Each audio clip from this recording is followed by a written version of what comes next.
Professor Sheikh সিয়াদাত Shahriar. Raunak Chowdhury কপালে চোখ তুলে হতভম্ব গলায় বলেন, সিয়াদাত শাহরিয়ার? সুপ্রভা দীর্ঘকণ্ঠে বলে, হ্যাঁ বাবা, আপনি ঠিকই শুনেছেন, প্রফেসর শেখ সিয়াদাত শাহরিয়ার। যবে থেকে আমার জীবনে এসেছে তবে থেকে আমার সুন্দর জীবনটা এলোমেলো হয়ে গিয়েছে।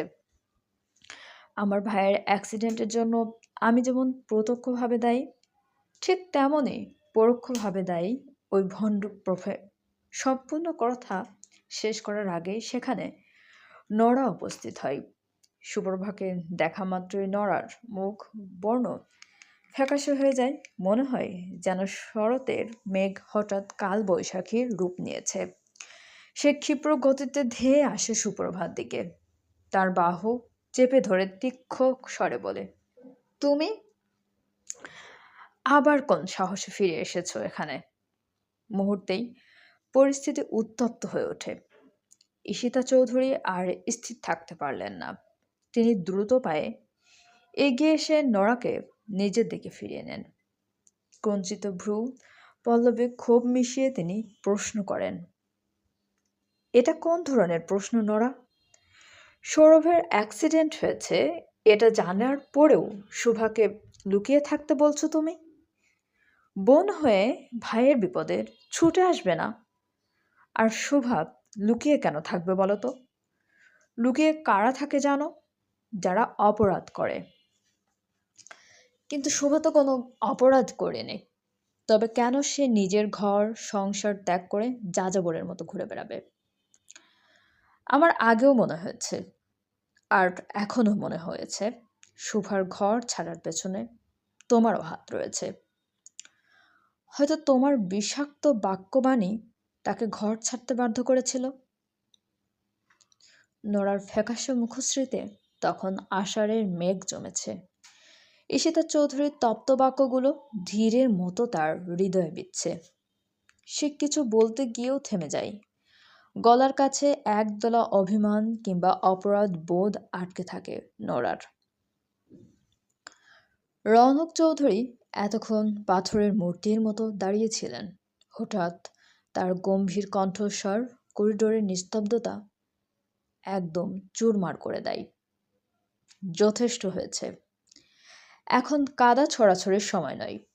সুপ্রভাব যখন ফিরেছে তখন সব সত্যই উদ্ঘাটিত হবে আমি মনে করি।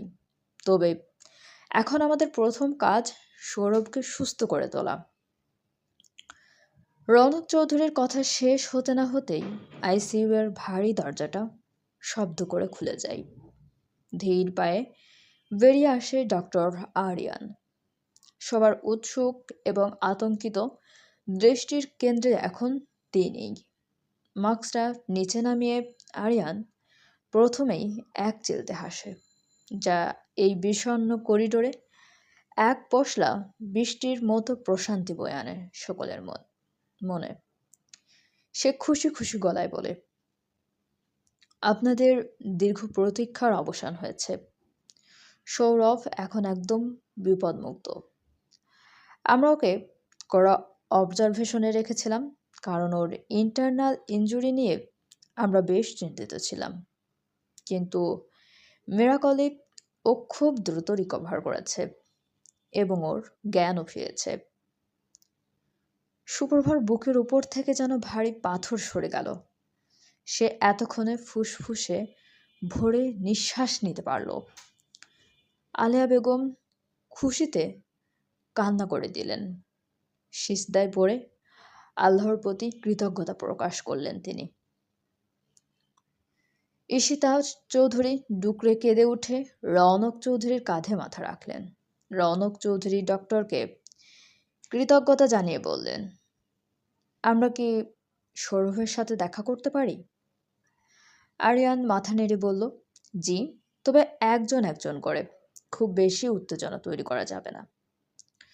আরিয়ান অনুমতি দিতেই সুপ্রভা সবার আগে পা বাড়ায়। কেবিনে ঢুকে দেখে সাদা ধবধবে বিছানায় তার ভাই, প্রাণের ভাই সৌরভ শুয়ে আছে। নাকে অক্সিজেন মাস্ক নেই, তবে শরীরটা বড্ড ফ্যাকাশে দেখাচ্ছে। সুপ্রভাকে দেখা মাত্রই সৌরভের ঠোঁটের কোণে ক্ষীণ এক চিলতে হাসি ফুটে ওঠে। সে খুব অস্পষ্ট স্বরে ডাকে, বনু। সুপ্রভা সৌরভের শিয়রে বসে সৌরভের হাতটা নিজের কপালে ঠেকিয়ে ডুকরে কেঁদে ওঠে। সৌরভ জীর্ণ কণ্ঠে বলে, পাগলি মেয়ে, কান্না করছিস কেন? আমি কি মরে গেছি? হুম? সুপ্রভার বুকটা ধক করে ওঠে। সে সৌরভের ঠোঁটের উপর তর্জনে আঙ্গুল রেখে শক্ত গলায় বলে, মরার কথা ভুলেও মুখে আনবে না তুমি, বলে দিলাম। সৌরভ অভিমানী গলায় বলে, ভাইয়ের জন্য যদি এতই চিন্তা থাকতো তোর, তাহলে এই দীর্ঘ সময় আমাদের সবাইকে এভাবে কাঁদিয়ে দূরে ছিলি কেন? হুম? একবারও কি মনে পড়ে নেই এই অপদার্থ ভাইটার কথা? সুপ্রভাত নিস্তব্ধ হয়ে যায়। তার চোখের কার্নিশ বেয়ে আরও এক ফোঁটা জল গড়িয়ে পড়ে সৌরভের হাতের উপর। সে কোনো উত্তর দিতে পারে না। তপ্ত নিঃশ্বাসগুলো আবারও গলার কাছে দলা পাকিয়ে আসে। যে বিভীষিকাময় পরিস্থিতির শিকার হয়ে সে ঘর ছেড়েছিল, তা এই মুহূর্তে সৌরভকে বলা অসম্ভব। সে সৌরভের কপালে আলতো করে হাত রাখে, ফিস ফিস করে বলে, সব বলবো ভাইয়া, সময় হলে সব বলবো। এখন শুধু এটুকু জেনে রাখো, তোমার এই বোনটা এক মুহূর্তের জন্য তোমাকে ভুলে থাকেনি। পরিস্থিতির শিকল আমায় বেঁধে ফেলেছিল ভাইয়া। সৌরভ ভুয়ার কথা বাড়ায় না। বোনের চোখের ক্লান্তি আর বিষণ্ণতা সে পড়তে পারছে। সে সুপ্রভার হাতটা নিজের হাতের মুঠোয় নিয়ে চোখ বন্ধ করে। দীর্ঘ পর্যবেক্ষণের ধকল আর ঔষধের প্রভাবে তার চোখের পাতা ভারী হয়ে আসছে। পরের দিন সকালে ডক্টর আরিয়ান কেবিনে ঢুকে সৌরভের পালস চেক করে বিস্মিত হেসে বলে, সৌরভ এখন অনেকটাই স্থিতিশীল। হাসপাতালের পরিবেশের চেয়ে ঘরের পরিবেশ ওকে দ্রুত সারিয়ে তুলবে। আমরা ডিসচার্জ পেপার রেডি করছি। আপনারা আজই ওকে নিজ বাড়ি ফিরতে পারেন। আলিয়া বেগম যেন প্রাণ ফিরে পেলেন। রওনক চৌধুরী আরিয়ানকে কৃতজ্ঞতা জানিয়ে বাইরের আনুষ্ঠানিকতা সারতে গেলেন। বিকেলের রক্তিম সূর্য যখন দিগন্তে ডুবছে, ঠিক তখন চৌধুরী বাড়ির গাড়ি এসে থামে ফটকের সামনে। সৌরভকে অতি সাবধানে গাড়ি থেকে বের করা হয়।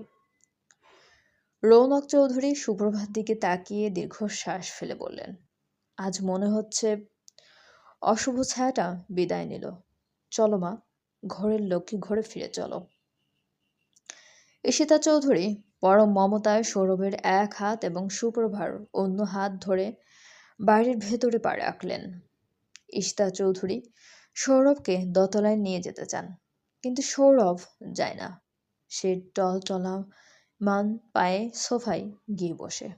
তার কথা বলতে কষ্ট হয়, তবুও সে দুর্বল গলায় বলে, মা, ওই মা, বনু যখন ফিরে এসেছে তখন আমার মনে হয় সত্যিটা এবার সবার সামনেই আসা দরকার। সৌরভের কথা শুনে শুকনো ঢোক গিলেন ওরা। ভয়ের এক শীতল স্রোত তার শির দ্বারা বেয়ে নেমে যায়। ভেতরে ভেতরে ভয় পেল, তার তেজ কমে না। সে চড়া গলায় বলে, মম, ড্যাড, তোমরা আবারও ভুল করছো একটা চোরকে এই বাড়িতে আশ্রয় দিয়ে। নোরার এই নির্লজ্জ আস্ফালন সুপ্রভার ধৈর্যের বাঁধ ভেঙে দেয়। সে তেড়ে আসে নড়ার দিকে, ক্রুদ্ধ গলায় বলে, তুমি কি মানুষ নড়া? তোমার মধ্যে কি মনুষ্যত্বের লেশমাত্র অবশিষ্ট নেই? আমার ভাই মৃত্যুর মুখ থেকে ফিরে এসেছে, এখনো ক্ষত তাজা, যন্ত্রণায় তার প্রতিটি নিঃশ্বাস ভারী হয়ে উঠছে। আর এই মুহূর্তেও তুমি তাকে চোর অপবাদ দিতে কুণ্ঠাবোধ করছো না? নড়া বাঁকা হাসে, কটাক্ষ করে বলে, আরে না না, তোমার ভাইয়া চোর নয়। আসল চোর হচ্ছ তুমি। তোমার ভাইয়া শুধু তোমাকে মদত দিয়েছে। সুপ্রভা স্তম্ভিত হয়ে যায়, তার কণ্ঠনালী কাঁপছে। সে নিজেকে ধাতস্থ করে কিছু বলতে উদ্যত হয়। ঠিক তখনই পেছন থেকে পুরুষালী কণ্ঠে ভেসে আসে, সুপ্রভাব চোর নই, তার সাক্ষী আমি নিজে। চলবে? গল্পটি আপনাদের কেমন লাগছে অবশ্যই আমাদেরকে কমেন্ট করে জানাতে ভুলবেন না, এবং আমাদের চ্যানেলটি প্লিজ সবাই সাবস্ক্রাইব করুন। গল্পটি ভালো লাগলে অবশ্যই গল্পটি লাইক, কমেন্ট এবং শেয়ার করুন আপনাদের প্রিয়দের সাথে, এবং আমাদের চ্যানেলটি সাবস্ক্রাইব করে আমাদের সঙ্গে থাকুন। আমাদের চ্যানেলের সঙ্গে থাকার জন্য সবাইকে অনেক অনেক ধন্যবাদ।